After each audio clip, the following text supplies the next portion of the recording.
रात की तारीकी में एक आदमी सड़क किनारे चल रहा था। सड़क सुनसान थी, दूर दूर तक कोई गाड़ी नजर नहीं आ रही थी। अचानक एक पुरानी सी बस इसके सामने आकर रुकी। दरवाजा खुद ब खुद खिल गया और अंदर से धुंध सी निकल रही थी। आदमी ने बस में जानका कंडक्टर ने बगैर कुछ कहे हाथ के इशारे से इसे अंदर आने को कहा। बस में चंद मुसाफिर बैठे थे, लेकिन उनके चेहरे अजीब से लग रहे थे, बिल्कुल खामोश, साकित, जैसे वो वहां मौजूद ही ना हो। आदमी ने एक सीट पर बैठते हुए कंडक्टर से पूछा, ये बस कहाँ जा रही है? कंडक्टर ने धीमी आवाज में कहा, मंजिल सबकी एक ही है। आदमी को ये जवाब अजीब लगा, मगर इसने ज्यादा गौर नहीं किया। बस तेज रफ्तारी से आगे बढ़ने लगी। जुंग जुंग बस आगे बढ़ती गई। बाहर का मंजर बदलने लगा। शहर की रोशनियां पीछे रह गईं और एक गहरा जंगल शुरू हो, जैसे कोई उनमें छुपा बैठा हो। अचानक आदमी ने देखा कि बस के अगले शीशे के पार एक खतरनाक खाई है। वो घबरा कर चलाया, रोको, आगे खाई है। लेकिन कंडक्टर और ड्राइवर ने कोई रद्द अमल नहीं दिया। वो बाकी मुसाफिरों की तरफ मुड़ा, लेकिन अब वहां कोई भी नहीं था। पूरी बस खाली हो चुकी थी।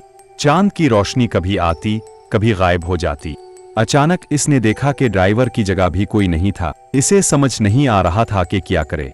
मुझे यहां से निकलना होगा, इसने सोचा और दरवाजे की तरफ लपका।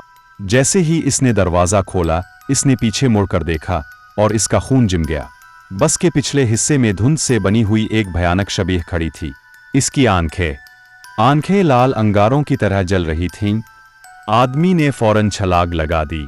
जमीन पर गिरने के बाद इसका सर चकराने लगा, लेकिन वो किसी तरह उठा और जंगल में भागने लगा।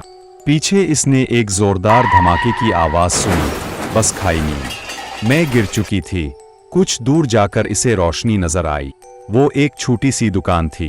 कांपते हाथों से इसने दरवाजा खोला और अंदर दाखिल हुआ। वहां बैठे दो बूढ़े आदमी आपस में सरगोशियां कर रहे थे।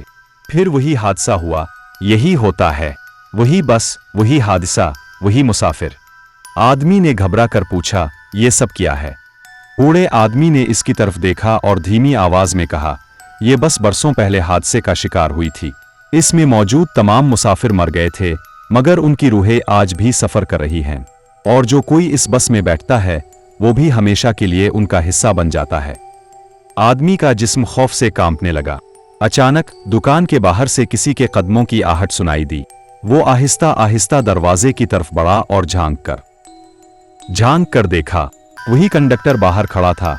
इसकी आंखें लाल अंगारों की तरह जल रही थीं। कहानी खत्म हुई? शायद नहीं। अगर आपको ये कहानी पसंद आई तो लाइक और सब्सक्राइब करना ना भूलें।